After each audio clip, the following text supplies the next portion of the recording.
If the Terminator could come back in time, couldn't they bring weapons if they just wrapped them in human flesh? Why is it that the Joker wanted to kill Batman? Things we watch. Things that watch us. Things we hear. Things that are listening. The make-believe, the real, and where they intersect. Join me as I offer zero answers, give no advice, and really not much more than maybe a little bit of entertainment. Please, or my mom will call you. Grab a seat. This is the screening of life. And what the hell did happen to the Brady's dog?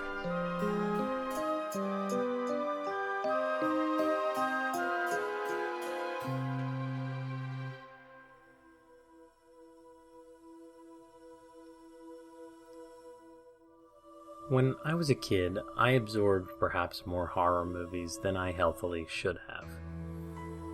I'm not sure what the gauge of that is.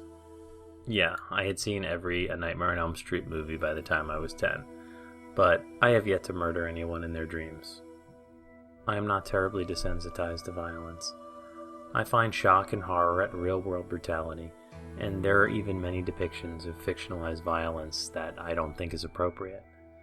So, perhaps I was just a kid watching horror movies, and that's okay.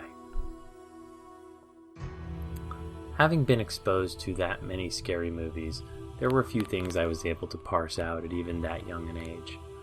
First of all, that there was a huge difference between a horror movie and a scary movie. Scary movies, Psycho, Night of the Living Dead, they usually involved a general atmosphere that made me uncomfortable, but in a good way.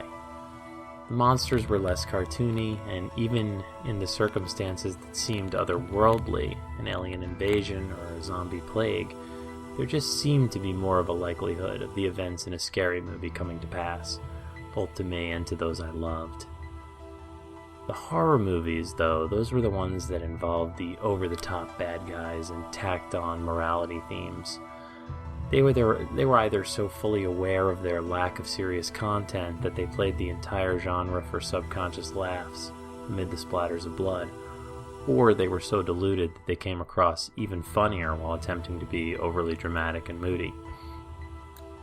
These movies held a special place in my heart, and primary among them was the Friday the 13th movies. For me, they beckoned back to a time before the world had placed its mark on me, before cynicism in society had impressed upon me the worth of being liked. Just me and my friends, laying on a living room floor in sleeping bags, watching these movies, likely after our parents had already gone to sleep. I was still innocent, just like Jason. Now there is arguably no greater or more famous face of the slasher genre than Jason Voorhees. A case could certainly be made for Freddy Krueger or Michael Myers, but both of those creatures owe their inception to visionary filmmakers and films that were experimenting with the horror motif. They were not born of the same trash heap that Jason was. They only clung to it out of desperation in their later movies to perpetuate notoriety and continuing sequels. Freddy Krueger only became a pop culture icon, complete with a Will Smith rap song and trading card series, years after Wes Craven had crafted a brilliant story of a new monster that could murder you at your most helpless, in your sleep. And no sane man can argue that auteur John Carpenter created a truly scary movie with the tense and atmospheric original Halloween. Friday the 13th, though, that movie started as essentially trash. Once again, in a good way. An excuse to showcase violence, nudity, youthful frivolity, and try to sledgehammer in a story about a mother's revenge for her drowned child. Therein lied my fascination with Friday the 13th. The first movie introduces us to mostly just Jason's mother, Pamela. Her friendless son, who was born with an unspecified mental and physical handicap, drowns as a child at Camp Crystal Lake due to the negligence of the counselors. After a murder spree that would make any homicidal maniac proud, Pamela meets her makers at the hands of some of those same counselors, and her son later takes up the mantle of Crystal Lake Killer. Now, Jason's backstory has him believing to be drowned when he was 10 years old. In reality, Jason survived his drowning and essentially lived in the woods for a decade, where he eventually witnessed the murder of his mother. In Friday the 13th Part 2, the main character, Ginny, a child psychology major, ponders the question of Jason. She wonders, is he some kind of out-of-control psychopath, or a child trapped in a man's body? She states that he probably doesn't even know what death really is. He had no friends, no relationships, really. His first experience with anything like death was witnessing his mother's murder at the hands of wicked teenagers. To Jason, his mother was just doing what she always did, protecting her son. So we are left with the idea that instead of an unstoppable killing machine, constantly resurrected from the dead by supernatural means, we have Jason Voorhees, a slowly lumbering woodsman with the disabled mind of a handicapped 10-year-old boy. This is what Jason was early on, and what he was meant to be, before he became the invulnerable zombie monster that returned from the grave via electricity, psychic powers, space travel, nanotechnology, or witchcraft. He was a guy with a sack on his head that killed teenagers with a pitchfork. Not because he was evil, but because he didn't know any better. Considering this, it's no surprise that Jason's greatest adversary was also a little boy. Tommy Jarvis was introduced in Friday the 13th, Part 4, played by Corey Feldman. This is Feldman before he ran the gauntlet of Hollywood weirdness, and he's just fantastic, as the kid that was essentially me. He's into video games and horror movies, makes his own scary masks, and he's smart. In the end, rather than simply become another one of Jason's victims, or have Jason fall into the trope of will he or won't he return, Tommy delves into Jason's psyche and makes the madman believe that he is looking at himself as a small boy. As Jason is distracted, Tommy does what all of us little kids watching these movies fantasized about doing. He picks up Jason's weapon and delivers a killing blow, saving the life of his sister.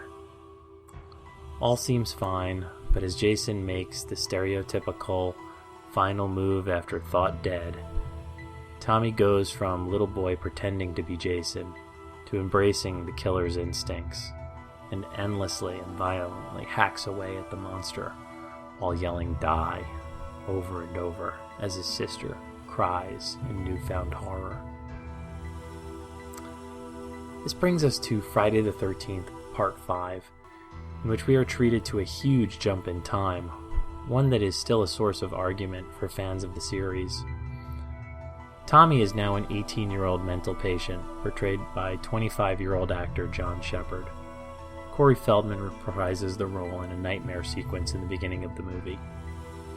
The last 6 years have been free from the physical torture that Jason inflicts on the world, but the psychological toll has been taken on Tommy, and he is only now slowly attempting to transition back into society after having been locked up after the events of the previous movie. This movie serves us up a new Jason as well, not surprisingly in the form of another parent avenging the death of their child, merely masquerading as the famous killer. The most interesting parts of the film involve seeing the little boy that Tommy Jarvis was, now as an antisocial man prone to extremely violent outbursts. This is his lowest point, and some of the best character work they've done in the series. We're not told what happened to his sister, but Tommy seems to be a person truly alone in the world. The previous movie ended with Tommy's eyes wide while hugging his sister, looking out at a potentially scary and unknown future. His frozen eyes telling us that he was now a changed child. The stage now seems so appropriately set for him to don the famous hockey mask himself, that when he does at the end of Part 5, it's perfect. Tommy's eyes, wide behind the mask, once again over the shoulder of a female who trusts him. He raises a knife. There's now a new Jason, and the credits roll. But it's not the real Jason, is it? This was the sentiment that I had as a child, and that apparently most of the fans took as well. That wasn't Jason in Part 5. Just somebody dressed up as him, and that wasn't Jason at the end, it was Tommy.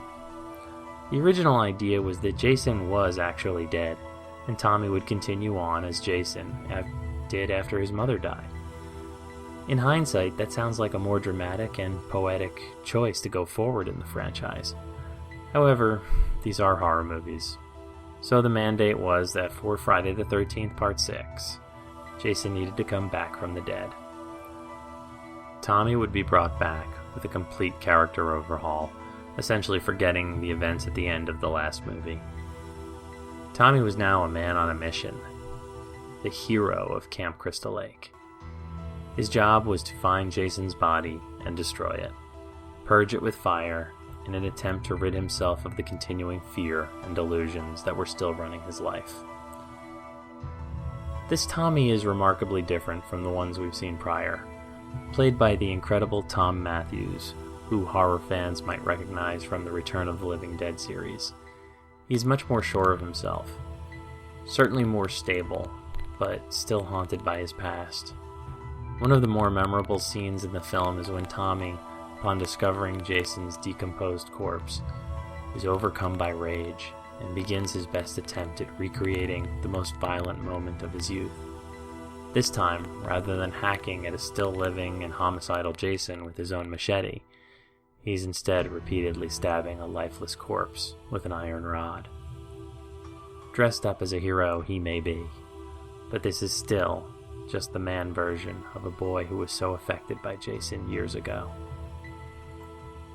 After a rather paint-by-numbers slasher flick, Tommy fulfills his destiny by sending Jason to the bottom of Crystal Lake via a rock around the killer's neck. This movie is certainly the beginning of Jason, as I didn't really enjoy him. Jason the Undead Killer. He is resurrected after lightning strikes that iron rod Tommy was stabbing him with. However, this was still before he became what pop culture started painting him as. In the very next movie, he's pitted up against a girl with telekinesis, delving further into the supernatural. And one movie after that, he was taking Manhattan. Yes. Friday the 13th Part 8 is called Jason Takes Manhattan. It was then that the late 80s and early 90s painted Jason into the corner of, well, what are we going to do with this guy now? Soon enough, he was launched into space and turned into a cyborg. It was only a matter of time before he was fighting Freddy, and the entire franchise was being rebooted for modern audiences. As it goes now. So, who is Tommy Jarvis? Well, he was me. He was all of us that were huddled around an old Sylvania television, watching these movies after our parents went to bed. He was the little boy that we hoped that we all would be, the one that would defeat the monster if he broke through the door. However, he was also that very monster. When Jason Voorhees looked at little Tommy Jarvis, he thought he saw himself as a little boy. The sad truth for Jason, and ultimately for Tommy, was that that is exactly what he was. Jason became a monster because he was ill-equipped to handle the world he was thrust into. A little boy, tossed into a world of blood and death without the education, support, or love to handle that world. The same could be said for Tommy, a little boy, surrounded by death suddenly, tossed into a world he was ill-equipped to handle. Before there ever was a Freddy versus Jason, we had an even more appropriate monster versus monster battle. Tommy versus Jason. Two sides of the same coin, mirror images. More than that, though, the Ballad of Tommy Jarvis and his trilogy-long dance with Jason taught me a lesson about these movies and storytelling in general. If I were to tell someone with only a passing familiarity with Friday the 13th that there is a Shakespearean epic hidden between the lines of some of those movies, they'd likely think that I was crazy. And from their point of view, that may seem crazy. To see the high body count and discover themes like a childhood lost, to look past the naked girl gratuitously swimming in the lake and see a struggle on the duality of man, to have a blood-soaked, hockey mask-clad maniac find his mirror image and eventual defeat in a 10-year-old boy wearing glasses. It sure sounds crazy, or at the very least, it doesn't sound like the shallowness that most people probably assume about Friday the 13th. It's okay, everyone has their crazy, and none are any less valid than the next. It's entirely dependent on your own point of view and really how much you want to dig. Me, I was just having a good time watching horror movies with my friends. I was excited that when I started digging a little bit more into these movies, I found something beneath the surface. Something to cling on to. I'm glad that I did. News has recently emerged that Corey Feldman is going to reprise the role of Tommy Jarvis in Friday the 13th, Part 13. Now, me as I am today greets this with a fair amount of cynicism. Deep inside me, though, is my own personal Tommy Jarvis, huddled in his sleeping bag on the living room floor, waiting for the monster to bust through the wall. And that little boy, he cannot wait to see what happens next.